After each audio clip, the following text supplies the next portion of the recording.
धन्यवाद आज्ञा मु कहि गाई कथा कहले प्राय तुम चाषी भाई मैंने आज आगभर होना गाई की बांधवाई मोर कुकुर को निजर आपणार करदे गाई को आज्ञा पर करदे तो छाड़ू आज्ञा जदि गाई की आम रखी न पारे मु कहि आम आउ गोटे उपाय को आपणेबा 17 प्रकार विटामिन सफिशिएंट गछ को दे पारे कि उपाय ना कृषि वैज्ञानिक मानकर उपाय आज्ञा मु कहि 17 प्रकार विटामिन देवाई गछ को दिने नुहे मासे नुहे वर्षे नुह आज्ञा दीर्घ 20 वर्ष रु 25 वर्ष अक्लांत परिश्रम करी आज मो कृषि वैज्ञानिक माने काना करिसंती आज्ञा ना एमिति गोटे सारटी तयारी करिसंती जे आमे 17 प्रकार विटामिन गछ को आमे समस्त देई परिबा बुझबा सुना आज्ञा माने दिने नुहे मासे नुह आज्ञा 20 25 वर्ष रो अक्लांत परिश्रम करी गोटे सारटी तयारी करिसंती सेही वैज्ञानिक मानक पई टिके जोरदार कट्टालटे देबा आज्ञा 25 वर्ष रो परिश्रम आज्ञा साधारण करताल टिके देबा ताको भाई मु एतिकी कहबी आज्ञा सेही सार को जेतेबेले आपण माने देखिबे बहुत खुशी होई जिवे काहेकि ना सेही सारटी आज मु आपण को देखिबा को चाहिबी जो सारटीर ना होची आपण मानकर ऑर्गेनिक मल्टी विटामिन आज्ञा माने ये एमिति गोटे सार आज्ञा गोटे एकर जमी रे मु आपण मान को कहबी 2 पॉकेट नले 3 पॉकेट आज्ञा ये गोटे मल्टी विटामिन जैविक सार आपण जदि गोटे एकर जमी रे 2 पॉकेट नले 3 पॉकेट व्यवहार करिसंती ताहाले आज्ञा मु कहबी 3 गाड़ी 4 गाड़ी गोबर खत पकई देछन बोली भाबी नियंतु काहेकि ना 17 प्रकार विटामिन सफिशिएंट मटेरियल दे पारिबो केमिति ना आपण माने देखिबे एठी आपनकर nitrogen phosphorus potash zinc copper boron manganese magnesium ferrum iron sulphur boron amino acid भली आज्ञा 17 प्रकार विटामिन गछ को देबार यार शक्ति रखिछि जा फल चाषी के आज्ञा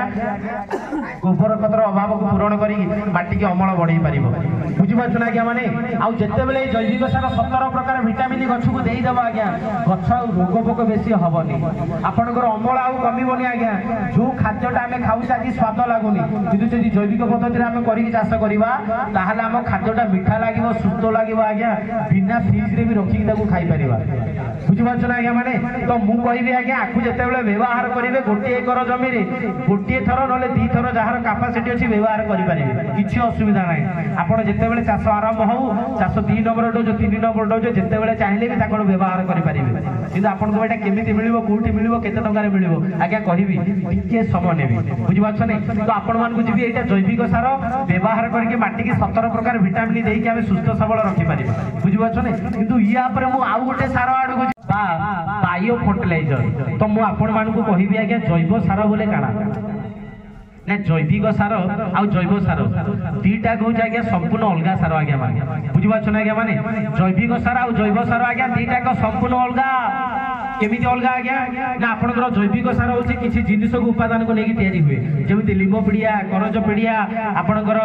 तोल्लो पिडिया सोरिष पिडिया बादाम पिडिया हाड़गुंड माछकाती समुद्र शिउली मेला बोडियम एगुडा को लेकी जैविक सार तयारी करा जाय बुझिबाछ ना आज्ञा माने तो मु कहबी जैव सार केमिति तयारी करा जाय ना जीवाणु मानु को लेकी जैव सार बा जीवाणु सार तयारी करा जाय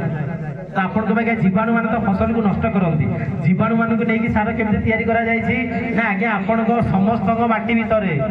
समस्त माटी रे आज्ञा 2 प्रकार जीवाणु थांती गोटे होछि उपकारी जीवाणु आ गोटे अपकारी जीवाणु आज्ञा माने तो मु कहबी उपकारी जो जीवाणु माने माटी भितरे रुहंती ताकू परीक्षा निरीक्षा करी जोटा हम उपकार करिवो सेही जीवाणु मान को लेकी कृषि वैज्ञानिक माने किछि जैव सार तैयारी करिछथि जहाँ फल आम डीएपी यूरिया को कमे पारिबा केमिति आज्ञा कमेबा ना डीएपी यूरिया कमेबा पई सेमिति 3टा जीवाणु होछि हमर मुख्य जीवाणु तो आपण को आज्ञा की जीवाणु ना गोटे यूरिया पई गोटे पोटास पई गोटे फास्फोरस रो जीवाणु आज्ञा माने बुझिबाछ नै तो ए जीवाणु विषय कहवा पूर्वरु मु कहबी आज्ञा खाली जीवाणु माने आम माटी भितर हमको खाद्य दियंती नाही जीवाणु भितर गोटे उपकारी जीवटी मध्ये थाए जे कृषकर बंधु माटीर बंधु बोली आमे ताकू कहू आज्ञा माने से किए कि आज्ञा जिया केंचुआ सत कि आज्ञा माने जिया केंचुआ जदि हम कृषकर बंधु से बंधु को केते जण बंचै की रखिसंती माटी भितर दया कटिके हाथ टिकिबे आज्ञा काहा जमिरे टिके असंती नाही ना तो मु कहबी काहे कि नाही ना आमे रासायनिक सार रो कु प्रभाव रे आज्ञा विष पकई पकई आज तांको संगर वंश को मारि देले सत कि आज्ञा माने गोटे किंतु मुख्य कथाटी ता भितर लुचि के अछि आज्ञा जोडा को आमे केबे जानि पारुने आपण कहबी की कथा लुचि के अछि ना जिया मरि जाईछि सत आज्ञा किंतु चाष हमर बंद हेनी बंद हो जाए माने कहीं बंद होनी ना आप डीएपी पकाऊ यूरिया पकाऊ पोटास पकाऊ बाल्टी बाल्टी दाना पकाऊ चाष हेनी कड़े जीव आम कहू आज्ञा बुझीपार ना फस्फरस सल्युलाइजिंग माने काଣା आज्ञा ना माने माटी भितर फस्फरस उपादान को बढ़ाती जो डीएपी सार व्यवहार कर 46% आपंकर जोड़ा रोचे फस्फरस रोचे आज्ञा से फस्फरस अभाव को पूरण करने जदि 20-25 केजी डीएपी आप कमे डरतु ना कहीं गोटे एकर जमी जदि जीवाणु सार को 5 केजी भी व्यवहार कर आज्ञा आपंकर जो 10-15 केजी कमेदेवे ता अभाव को पूरण कर माटी बैक्टेरिया को तैयारी करके फसल को हल्का कर गछ चेरटा जापर पिलो संख्या बढ़ आज्ञा पिलो आउ कमी चेरटा खाद्य संग्रह करके पानी रेजिस्ट्रेशन पावर बढ़ी बुझीपार आज्ञा।